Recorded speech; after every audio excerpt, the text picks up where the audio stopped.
Katika safari ya hekima ya leo tutasoma Zaburi 4. Sasa hizi zaburi wakati mwingine hujulikana kama nyimbo za Yahwe Malak. Yahwe Malak maana yake Bwana anatawala. Unaweza kutaka kujifunza msemo huo na kurudia mara kadhaa unapopita siku yako. Yahwe Malak, Yahwe Malak. Bwana anatawala au Bwana yuko madarakani. Sasa kwa kadiri ya mtunga zaburi anavyohusika, kuna mengi ya kufikiria hapa na atatupa mengi ya kuimba kwa kweli tunapopita siku yetu. Zaburi 96 inaanza na mwaliko wa aina hiyo hapa katika mstari wa kwanza. Imbeni kwa Bwana wimbo mpya, tangazeni wokovu wake siku baada ya siku. Neno tangazeni hapa katika tangazeni wokovu wake katika mstari wa pili linamaanisha kweli kutangaza au kupeleka habari njema. Neno hili lilitumika mara nyingi katika muktadha wa kijeshi wakati mkimbiaji alitumwa kuleta habari za ushindi mkubwa. Kwa kweli hadi leo tuna mbio za Olimpiki zinazoitwa marathon. Asili ya marathon inarudi nyuma kama miaka 500 kabla ya kuzaliwa kwa Kristo. Inarudi nyuma hadi vita kati ya Ugiriki na Uajemi.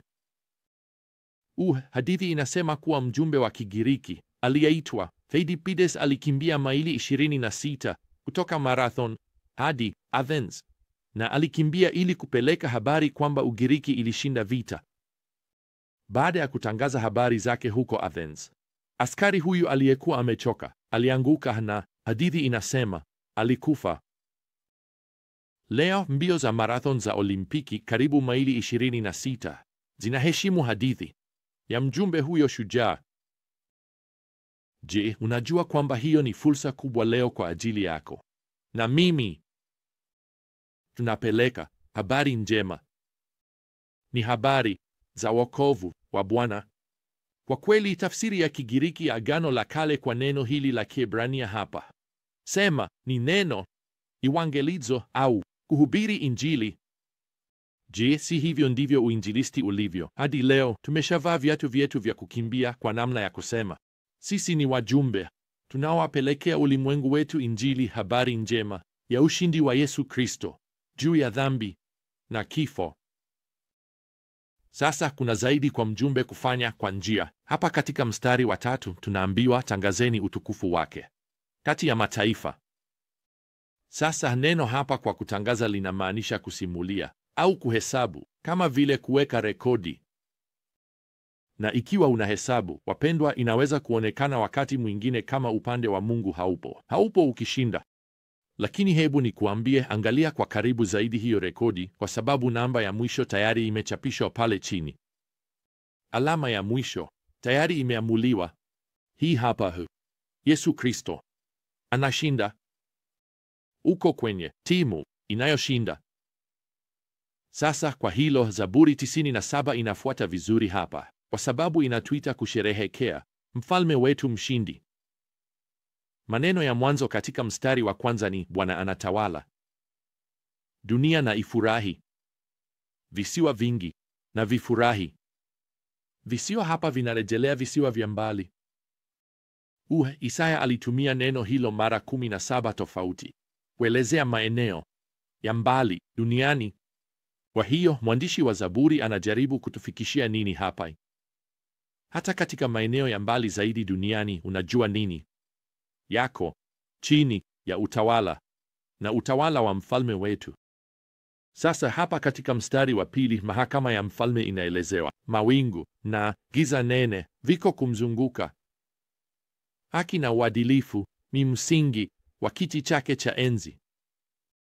Maandishi ya Kiebrania hapa yanaonyesha kwamba mawingu haya meusi yanashuka.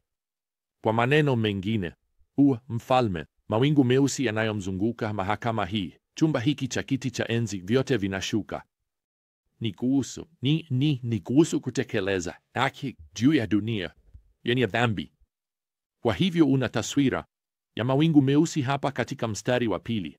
Una taswira ya moto katika mstari wa 3. Una umeme na mitetemeko ya ardhi hapa katika mstari wa 4. Yote haya yanazungumzia ghadhabu ya kutisha badala ya kutisha ya Mungu ambayo inashuka na siku moja itahukumu jamii ya wanadamu. Hakuna kitakachomzuia Bwana kufanya mahakama na kutekeleza haki. Mwanadamu mdogo mwenye kiburi, binadamu ambaye anampungia Mungu ngumi, anafikiri anaweza kuendelea na uasi wake wa dhambi. Hiyo haitakuwa na ushindani kabisa kwa nguvu za Bwana. Kwa kweli, mstari wa 9 unatueleza kwamba Mungu yuko juu zaidi ya dunia yote. Hii inamaanisha Mungu atakuwa na neno la mwisho atakapoketi kwenye kiti chake cha enzi akitekeleza hukumu. Sasa mbele ya kuja kwa hukumu, tumaini pekee ambalo wewe na mimi tunalo leo ni ahadi ya Mungu hapa katika mstari wa 10 kwamba anahifadhi maisha ya watakatifu wake. Labda unafikiria, kweli hiyo haitanisaidia kwa sababu mimi si mtakatifu. Kumbuka, neno mtakatifu halimaanishi kwamba lazima uwe mkamilifu ili kuepuka hukumu ya Mungu. Neno mtakatifu linatumika katika maandiko si kwa, unajua, watu wakubwa waliokufa, unajua, ambao baraza la kanisa liliamua waliishi maisha mazuri ya kutosha kuwatoa toharani mapema kidogo kuliko sisi wengine. Kweli hiyo haipo katika Biblia. Hakuna mstari katika Biblia unaunga mkono aina hiyo ya dini iliyotungwa na wanadamu. Neno mtakatifu katika Biblia kwa kweli linamrejelea mtu huyu ambaye ameokolewa. Kwa kweli bado wako hai. Mara kwa mara katika Biblia utapata neno hilo likitumika kwa mtu anayeishi, mtu ambaye ni wa Mungu kupitia imani kwa Mfalme Masihi, Yesu Kristo mwenyewe. Na kama huyo ni wewe, basi wewe ni mtakatifu. Sasa tunapopitia hapa katika Zaburi 98 tunapata kutiwa moyo na jukumu la mfalme wetu wa ajabu. Mara 3 hapa katika mistari ya 1 hadi ya 3 una neno wokovu likionekana katika maandiko. Bwana mwenyewe ametekeleza mpango wake wa wokovu. Mkono wake wa kuume umefanya kazi ya wokovu wako. Wewe huna haja ya kuongeza matendo yako mema kwa kile ambacho Mungu tayari amekamilisha kwa niaba yako. Ndiyo maana Biblia inarejelea wokovu kama zawadi ya bure. Nafikiria Warumi sura ya 6 na mstari wa 23, mshahara wa dhambi ni mauti, lakini zawadi ya bure ya Mungu ni uzima wa milele katika Kristo Yesu Bwana wetu. Ni zawadi ya bure, hulipi kwa ajili yake. Kwa kweli huwezi kamwe. Ndiyo maana Yesu alilazimika kuja na kufa kwa ajili ya dhambi zako. Yeye pekee ndiye angeweza kulipa gharama ya wokovu wako. Vema, kwa kuwa yeye alilipa, sasa anaweza kukupa kama zawadi ya bure. Nimewahi kuwa na watu mbele yangu wakiniambia, Steven, siwezi kuamini kile ambacho Biblia imenieleza kwamba ni zawadi ya bure. Kweli kabisa ni hivyo. Unajua, wakati wa Krismasi unapofika, watoto wako hawalipi kwa zawadi zao za Krismasi, ingawa labda wanapaswa, lakini hawalipi, sivyo? Na hiyo ni kwa sababu, vema, tayari umelipia. Wote wanachopaswa kufanya ni kuzifungua. Vema, wokovu ni kama zawadi ya Krismasi. Mwokozi wako Bwana Yesu alilipa kwa ajili yake. Anakupa, lakini bado unapaswa kuifungua. Swali ni, je, umeifungua? Je, umepokea zawadi yake ya bure ya msamaha na wokovu? Je, umeifungua mwenyewe? Unajua, unaweza kufanya hivyo pale ulipo. Unaweza kufanya hivyo sasa hivi. Unaweza kuomba tu kitu kama hiki: Bwana Yesu, asante kwa kulipa gharama ya wokovu wangu katika mateso na kifo chako. Ninapokea kutoka kwako sasa kwa imani zawadi ya bure ya wokovu. Nitakudai sasa hivi kama Mwokozi wangu na nitakufuata leo kama Bwana na Mfalme wangu. Vema, ikiwa umeomba sala hiyo sasa hivi, nataka upate njia ya kutujulisha. Tupigie simu hapa. Tuma ujumbe kwa barua pepe, kwa sababu tunataka kujibu kwa kukutumia vifaa vya kukusaidia kuchukua hatua zinazofuata katika safari yako na Yesu Kristo. Sasa hapa katika Zaburi 99 tuna ahadi kwamba mfalme wetu atarudi kutawala siku moja katika ufalme wake wa utukufu duniani. Zaburi hii inatupa mtazamo wa kinabii, picha ya siku hii inayokuja. Mstari wa 1 unafunguka hivi: Bwana anatawala, watu na watetemeke, au kwa maneno mengine wamwogope. Mstari wa pili, Bwana ni mkuu katika Sayuni, hiyo ni Yerusalemu. Ametukuka juu ya watu wote.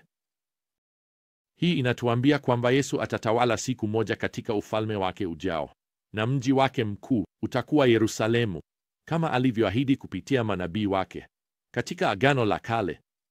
Na tutazungumza zaidi kuhusu ufalme huo katika safari yetu ya hekima. Sasa, atakuwa mfalme wa aina gani? Tunaambiwa hapa mara mbili katika Zaburi hii kwamba atakuwa mtakatifu.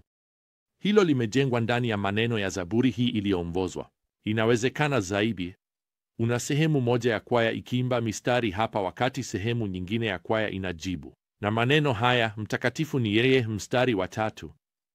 Mtakatifu ni yeye, mstari wa 5.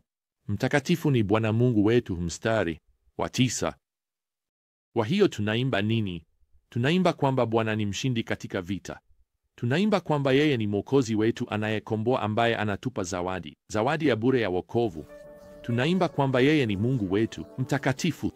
Hilo ni jambo kubwa la kufikiria, na hakika ni jambo kubwa la kuimba unapotembea na yeye leo. Na kumbuka, siku hii yote wanamalaki wanayu katika kiti chake cha enzi, anamiliki.